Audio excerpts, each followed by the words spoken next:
உரிமை களம் பார்வையாளர்கள் அனைவருக்கும் வணக்கம்.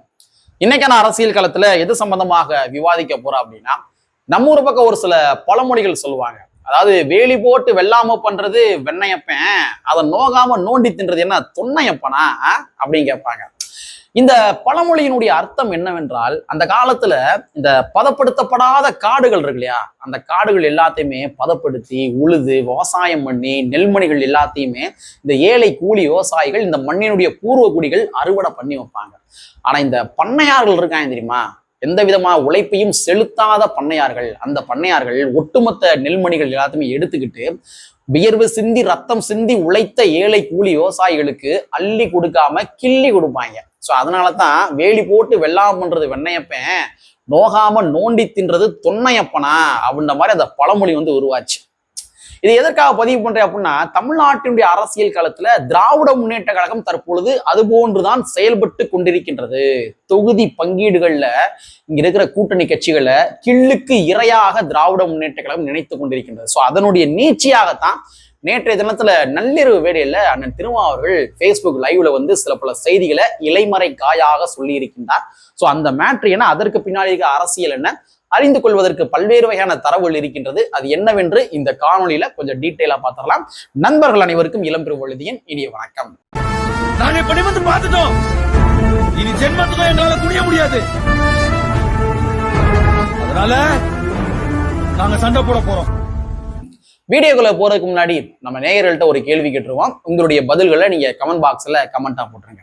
அதாவது விடுதலை சிறுத்தை கட்சிக்கும் திராவிட முன்னேற்ற கழகத்திற்கும் ஒரு தொகுதி பங்கீடு பேச்சுவார்த்தை ரொம்ப காரசாரமா போய்க்கிருக்கு அப்படின்றது எல்லாருக்குமே தெரியும். ஒருவேளை திராவிட முன்னேற்ற கழகத்தினுடைய முதலமைச்சர் மு.க. ஸ்டாலின் அவர்களுக்கு நீங்க ஒரு தொகுதி பங்கீடுகள் சம்பந்தமாக ஒரு கடிதம் எழுதுவதாக இருந்தால், அந்த கடிதத்துல தொகுதி பங்கீடுகள் சம்பந்தமாக என்னென்ன கேள்விகள் கேட்டு நீங்க கடிதம் எழுதுவீங்க அப்படின்றத நீங்க கமெண்ட் பாக்ஸ்ல கமெண்டா போட்டுருங்க. சரிங்களா? சரி, விடுதலை சிறுத்தை கட்சிக்கு எத்தனை தொகுதிகள்? அதாவது சில தினங்களுக்கு முன்பாக அண்ணன் திருமா அவர்கள் ஒரு மேடையில் பேசுகின்ற பொழுது முதலமைச்சர் மு.க. ஸ்டாலின் அவர்களை வைத்துக்கொண்டே சொன்னார். அதாவது திமுக கூட்டணிக்கு விழுகின்ற 4 வாக்குகள்ல 1 வாக்கு விடுதலை சிறுத்தைகள் கட்சியினுடைய வாக்கு அப்படின்ற மாதிரி அண்ணன் திருமா அவர்கள் பதிவு செய்தார். அப்ப திமுக கூட்டணி பெற்ற வாக்குகள் எவ்வளவு? 45.38%. ஸோ அப்ப அதை நாலுல ஒரு பங்கா டிவைட் பண்ணோம் அப்படின்னா விடுதலை சிறுத்தை கட்சிக்கு குறைந்தபட்சம் 25 தொகுதிகளை ஒதுக்க வேண்டும். இதுதான் கரெக்டான ஒரு எண்ணிக்கை. சோ அண்ணன் திருமா அவர்கள் இதனை மையப்படுத்த சொன்னாரு. சோ அதனால சமூக வலைத்தளங்கள்ல விசிகாவுக்கு குறைந்தபட்சம் 25 தொகுதிகளை வழங்க வேண்டும் அப்படின்ற மாதிரி சமூக வலைத்தளங்கள்ல மிகப்பெரிய டிபேட்டுகள் கிளம்புச்சு. ஆனா திமுக போற போக்கெல்லாம் பார்த்தோம் அப்படின்னா 25 தொகுதி எல்லாம் கிடைக்காது, 15 தொகுதியாச்சும் ஒதுக்குங்கப்பா அப்படின்ற மாதிரி விடுதலை சிறுத்தை கட்சியுடைய தொண்டர்கள் பேசுகின்ற சூழலுக்கு தற்பொழுது தள்ளப்பட்டுள்ளார்கள். ஆனா திமுக ஒற்றை இலக்கத்துலதான் தொகுதி வழங்குன்னு சொல்றாங்க. ஆனா தலைவா, வாய்ப்பே கிடையாது, இரட்டை இலக்க தொகுதி எப்படியாச்சும் வாங்கிருங்க தலைவா அப்படின்ற மாதிரி விடுதலை சிறுத்தை கட்சியுடைய தொண்டர்கள் சமூக வலைத்தளங்கள்ல தற்பொழுது எழுதி கொண்டிருக்கின்றார்கள். ஸோ இதனுடைய நீட்சியாக தான் நேற்று நள்ளிரவு வேளையில ஒரு 11:45 மணிக்கு பேஸ்புக் லைவுக்கு விடுதலை சிறுத்தைகள் கட்சி நிறுவனர் அண்ணன் திருமா அவர்கள் வருகின்றார். பல செய்திகள் சொல்றாரு. அதுல பர்டிகுலரா ஒரு செய்தியை சொல்றாரு. இந்த செய்தி தான் இன்னைக்கு சமூக வலைத்தளங்கள்ல மிகப்பெரிய பேசுபொருளாக மாறிக்கொண்டிருக்கின்றது. திமுகவை நோக்கி விடுதலை சிறுத்தை கட்சியை சார்ந்தவர்கள் கேள்வி கணைகளை தொடுத்து கொண்டிருக்கின்றார்கள். ஸோ அது என்ன சொன்னார் அப்படின்றத வாசி காட்டுறேன், நீங்களே பாருங்க. சரிங்களா? அதாவது, நாம் எந்த வகையிலும் வலிமை பெறக்கூடாது என நினைப்பவர்களின் எண்ணிக்கையே இங்கு அதிகம். நாம் எந்த வகையிலும் வலிமை பெறக்கூடாது என நினைப்பவர்களின் எண்ணிக்கையே இங்கு அதிகம். நாம் வளர வேண்டும் என்று வாழ்த்தவோ ஊக்கப்படுத்தவோ இங்கு யாரும் இல்லை என்பதே யதார்த்தமான உண்மை. ரொம்ப ஒரு வழி நிறைந்த வார்த்தைகள், நிறைய விஷயங்களை போட்டு உடைச்சிருக்காரு. அதாவது நாம் வளர வேண்டும் என்று வாழ்த்தவோ ஊக்கப்படுத்தவோ இங்கு யாரும் இல்லை என்பதே யதார்த்தமான உண்மை. சரி, அதாவது விசிகா வளர வேண்டும், விசிகாவை யார் ஊக்கப்படுத்தணும்? நம்ம ஒரு பொதுவா ஒரு பார்வை பார்ப்போம். அண்ணன் திருமா அவர்கள் யாருமே ஊக்கப்படுத்துவதற்கு இல்லைன்னு சொல்றாரு. ஆக்சுவலா யார் ஊக்கப்படுத்த வேண்டும்? அதிமுக ஊக்கப்படுத்துவானா? பண்ண மாட்டாங்க. அதிமுக எப்படி ஊக்கப்படுத்துவாங்க? அதிமுக எதிர்கட்சி எப்படி ஊக்கப்படுத்துவாங்க? ஊக்கப்படுத்த மாட்டாங்க. பிஜேபி ஊக்கப்படுத்துவாங்களா விசிகாவை? படுத்த மாட்டாங்க. ஏன்னா பிஜேபியும் எதிர் சிந்தனை கொண்ட ஒரு கட்சி, பரம எதிரியும் கூட எடுத்துக்கலாம். அப்ப பிஜேபி ஊக்கப்படுத்த மாட்டார்கள், இங்க அதிமுக ஊக்கப்படுத்த மாட்டார்கள், பாமக ஊக்கப்படுத்த மாட்டார்கள். ஆனால் ஊக்கப்படுத்த வேண்டிய கட்சி எந்த கட்சி? திராவிட முன்னேற்ற கழகம். கரெக்டுங்களா? இவங்களாம் எதிர்கட்சிங்க, அவங்க ஊக்கப்படுத்த மாட்டாங்க. ஆனா ஊக்கப்படுத்த வேண்டிய கட்சி எது? திராவிட முன்னேற்ற கழகம். ஆனா அண்ணன் திருமாவளவன் என்ன சொல்றாரு பாருங்க, நாம் வளர வேண்டும் என வாழ்த்தவோ ஊக்கப்படுத்தவோ இங்க யாரும் இல்லைன்னு சொல்றாரு. அந்த யாரும் இல்லை என்ற இடத்துல இங்க திமுகவும் வருகின்றது. திமுகவும் விடுதலை சிறுத்தை கட்சி வளர வேண்டும் என்று ஊக்கப்படுத்தவில்லை. இதான் நிதர்சனமான உண்மை. சோ திராவிட முன்னேற்ற கழகத்தை நோக்கிதான் அண்ணன் திருமாவர்கள் நாம் வளர வேண்டும் என வாழ்த்தவோ ஊக்கப்படுத்தவோ இங்க யாரும் இல்லை என்பதே நிதர்சனமான உண்மை என்ற அந்த வார்த்தைகளை பயன்படுத்துகின்றார். திமுக ஊக்கப்படுத்தணும் இல்லைங்க. திராவிட முன்னேற்ற கழகம் இன்னைக்கு ஆட்சி அதிகாரத்துல இருக்கிறாங்க அப்படின்னா அதுக்கு விடுதலை சிறுத்தை கட்சியும் காரணம். அப்ப விடுதலை சிறுத்தை கட்சி வளர வேண்டும் என்று திராவிட முன்னேற்ற கழகம் ஊக்கப்படுத்தணுமா வேண்டாமா? விடுதலை சிறுத்தை கட்சிக்கு அதிக தொகுதிகளை வழங்கி திராவிட முன்னேற்ற கழகம் விடுதலை சிறுத்தை கட்சியுடைய வளர்ச்சியை ஊக்கப்படுத்தணுமா வேண்டாமா? நீங்களே சொல்லுங்க. ஆனா திமுக ஊக்கப்படுத்துகின்றதா என்று கேட்டால் நிச்சயமாக ஊக்கப்படுத்தவில்லை. மாறாக அவர்கள் யாரை ஊக்கப்படுத்தி கொண்டிருக்கின்றார்கள் என்றால் இங்க இருக்கிற தேமுதிக ஊக்கப்படுத்தி இருக்கிறாங்க, இங்க இருக்கிற ஓபிஎஸ் ஊக்கப்படுத்தி இருக்கிறாங்க, நேத்து வந்த வைத்திலிங்கம் அவர்களை ஊக்கப்படுத்தி இருக்கிறாங்க, ஆர்எஸ்எஸ் காரரான மைத்திரியனை ஊக்கப்படுத்தி இருக்கிறாங்க. இதுல பின்ன சின்ன சின்ன கட்சியை சார்ந்தவர்கள், அதாவது டிவியை பார்த்து டார்ச் லைட் விட்டு எரிஞ்சாரு தெரியுமா நம்ம கமலஹாசன் அவர்கள், டார்ச் லைட் விட்டு எரிஞ்சாரு பாருங்க, அந்த கமலஹாசன் அவர்களை திராவிட முன்னேற்ற கழகம் ஊக்கப்படுத்தி கொண்டிருக்கின்றது. ஆனா உள்ளபடியே இன்னைக்கு திராவிட முன்னேற்ற கழகம் ஆட்சி அதிகாரத்தில் இருக்கின்றார்கள் என்றால் அதற்கு முக்கியமான காரணம் யார் என்றால் இங்க இருக்கின்ற விடுதலை சிறுத்தை கட்சி, அதை போன்று கம்யூனிஸ்ட் கட்சி. அப்ப கம்யூனிஸ்ட் கட்சியும் விடுதலை சிறுத்தை கட்சியும் வளர வேண்டும் என்ற எண்ணம் திராவிட முன்னேற்ற கழகத்திற்கு இல்லை. விசிகாவுக்கும் கம்யூனிஸ்ட் கட்சிகளுக்கும் அதிக தொகுதிகளை வழங்கி ஊக்கப்படுத்த வேண்டும் என்ற எண்ணம் திமுகவுக்கு இல்லை. அதனாலதான் நான் திருமாவளவன் சொல்றாரு, நாம் வளர வேண்டும் என்று வாழ்த்தவோ ஊக்கப்படுத்தவோ இங்கு யாரும் இல்லை என்ற வார்த்தைகளை பயன்படுத்துகின்றார்.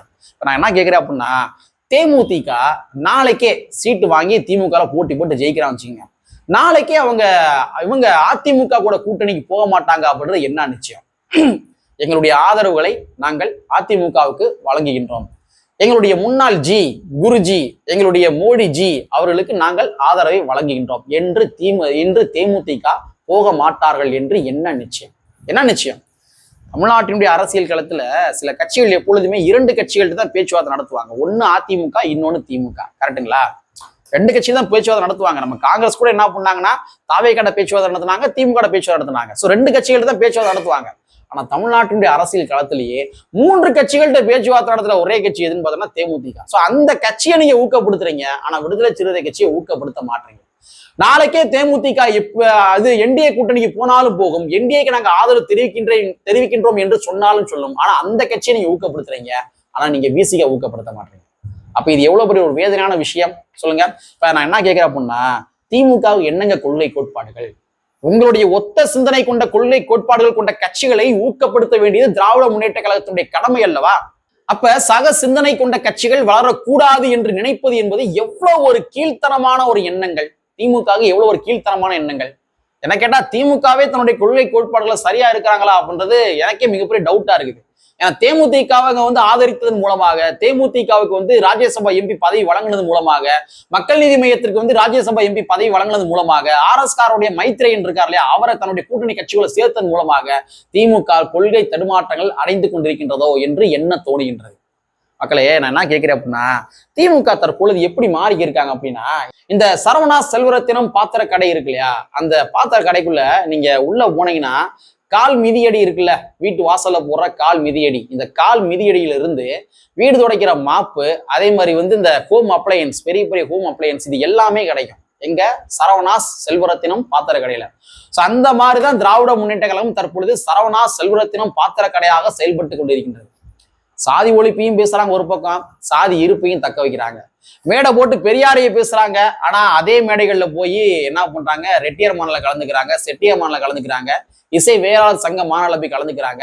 இதுல பின்ன சாதி சங்க மாநாடுகள்ல போய் திமுக கலந்துக்கிறாங்க. இன்னும் ஒரு படி மேல போய் நம்ம தமிழ்நாட்டினுடைய துணை முதலமைச்சர் மாண்புமிகு உதயநிதி ஸ்டாலின் அவர்கள் ராஜ் கவுண்டர் மாநாடுல போய் கலந்துக்கிறாங்க. அப்ப மேடைகள்ல ஏறி ஒரு பக்கம் பெரியாரையும் பேசுறாங்க, சாதி ஒழிப்பையும் பேசுறாங்க, ஒரு பக்கம் பார்த்தோம்னா என்ன பண்றாங்க, இங்க இருக்க சாதிகளையும் ஊக்குவிக்கிறாங்க. ஒரு பக்கம் என்ன பண்ணாங்கன்னா கேகேசி பாலு எதிர்க்கிறாங்க. கேகேசி பாலு, நீங்க எப்படிங்க பொது வழியில பெண்கள்கிட்ட சத்தியம் வாங்கலாம், இந்த சாதிகார பயில தான் கல்யாணம் பண்ணிக்கிறேன், எப்படி நீங்க சத்தியம் வாங்கலாம், அது ரொம்ப ஒரு தப்பு கிடையாதா அப்படின்னு ஒரு பக்கம் சொல்றாங்க.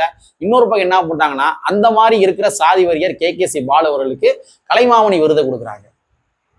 ஒரு பக்கம் நாங்க சாதிக்கு எதிரானவங்க சொல்றாங்க, சாதி பெயரை உச்சரிக்கவே கூடாதுன்னு சொல்றாங்க. இன்னொரு பக்கம் என்ன பண்றாங்கன்னா ஜிடி நாயுடு அப்படின்ற மாதிரி நாயுடு பேர்ல பால அமைச்சுக்கிறாங்க. இன்னொன்னு நாராயணசாமி நாயுடு, அந்த விருது வேற கொடுத்துக்கிறாங்க.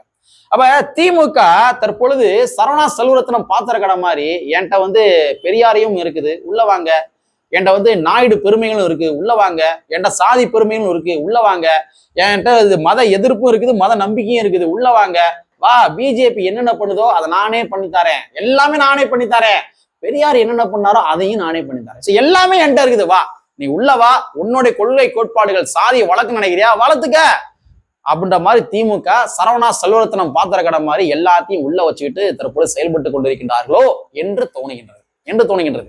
சோ அதனால தான் திமுக விடுதலை சிறுத்தை கட்சி போன்ற கட்சிகளை ஊக்கப்படுத்தாமல் அவருடைய வளர்ச்சியில் இவங்க அக்கறை செலுத்தாமல் இவர்கள் யாருடைய வளர்ச்சியில் அக்கறை செலுத்துகின்றார்கள் என்றால் தேமுதிக போன்ற கட்சிகள் மீது அக்கறை செலுத்துகின்றார்கள், ஓபிஎஸ் போன்ற ஆட்கள் மீது அக்கறை செலுத்துகின்றார்கள், வைத்திலிங்கம் போன்ற ஆட்கள் மீது அக்கறை செலுத்துகின்றார்கள், மைத்ரேயன் போன்ற ஆட்கள் மீது அக்கறை செலுத்துகின்றார்கள். மக்கள் நீதி மையத்தினுடைய கமலஹாசன் கூட்டணி கட்சிகள் நடத்துகின்ற ஆர்ப்பாட்டத்துக்கு வரமாட்டாரு, ஆனா அவர் மீது அக்கறை செலுத்துகின்றார்கள் என்றுதான் புரிந்து கொள்ள முடிகின்றது. ஸோ நான் திருமாவர்கள் சொன்னது என்பது என்னை பொறுத்தவரை அவர் என்ன அர்த்தத்தில் சொன்னான்றது தெரியல, நான் இந்த பார்வையில தான் பார்க்கிறேன். ஆனால் திருமாவர்கள் சொன்னது என்பது முழுக்க முழுக்க திராவிட முன்னேற்ற கழகத்தை தான் இலைமறை காயாக சுட்டி காட்டியிருக்கிறார். அவன் என்னுடைய எதிரி, பிஜேபியும் அதிமுகவும் என்னுடைய எதிரி, ஏன்னா நான் உங்க கூட கூட்டணியில் இருக்கிறேன். அவன் என் வளர்ச்சியை அக்கறை செலுத்த மாட்டான், என்னை ஊக்கப்படுத்த மாட்டான். ஆனா நீங்க யாரு, நீங்க அக்கறை செலுத்தணும்ல, நீங்க ஊக்கப்படுத்தணும்ல, ஆனா நீங்க ஊக்கப்படுத்துவது கிடையாது என்று அண்ணன் திருமாவர்கள் இங்க இருக்கிற திராவிட முன்னேற்ற கழகத்தை தான் இலைமறை காயாக சொல்லி இருக்கின்றார் என்று புரிந்து கொள்ள முடிகின்றது. ஓகேவா? சோ பார்ப்போம், அரசியல் களத்துல எது வேண்டுமானாலும் எப்பொழுது வேண்டுமானாலும் நடக்கலாம். இந்த கூட்டணி தான் இறுதியானது என்றும் சொல்லிவிட முடியாது, நான் சொல்ல முடியாது. ஏன்னா அண்ணன் திருமாவர்கள் என்னுடைய அரசியல் வாழ்க்கையில நான் கூட்டணியை வைக்க மாட்டேன் என்று சொன்ன கட்சிகள் இரண்டு கட்சிகள் தான், ஒன்னு பாமக, இன்னொன்னு பாஜக. மற்றபடி வேற எந்த கட்சிகளுக்கும் அவர் கதவை அடைக்கவில்லை. அந்தந்த சூழலுக்கு ஏற்றவாறு வேணா கருத்து சொல்லியிருப்பாரு. இவங்க அவங்க அப்படி செயல்படுறாங்க, இவங்க இப்படி செயல்படுறாங்க அப்படின்ற மாதிரி அந்தந்த சூழலுக்கு ஏற்றவாறு கருத்து சொல்லியிருப்பாரே தவிர கூட்டணியே இல்லைன்னு சொன்னது ரெண்டு கட்சிகள் மட்டும்தான், ஒன்னு பாமக, இன்னொன்னு பாஜக. சோ இந்த இரண்டு கட்சிகள் இல்லாத நிலைமையில வேறு யாரு கூட வேண்டுமானாலும் கூட்டணி அமையலாம், இல்ல திமுக கூட கூட்டணி தொடரலாம். அரசியல் களத்தை பொறுத்த வரைக்கும் எது வேண்டுமானாலும் எப்பொழுது வேண்டுமானாலும் நடக்கலாம். சோ எல்லாவற்றிற்கும் இந்த கூட்டணி கட்சியை சார்ந்த தோழர்கள் தயாராக இருக்க வேண்டும் என்பதனை கூறிக்கொண்டு கற்பி ஒன்று சேர் புரட்சி செய்கின்ற புரட்சியாளர் அம்பேத்கருடைய வரியை கூறிக்கொண்டு நிறைவு செய்கின்றேன். நன்றி, வணக்கம்.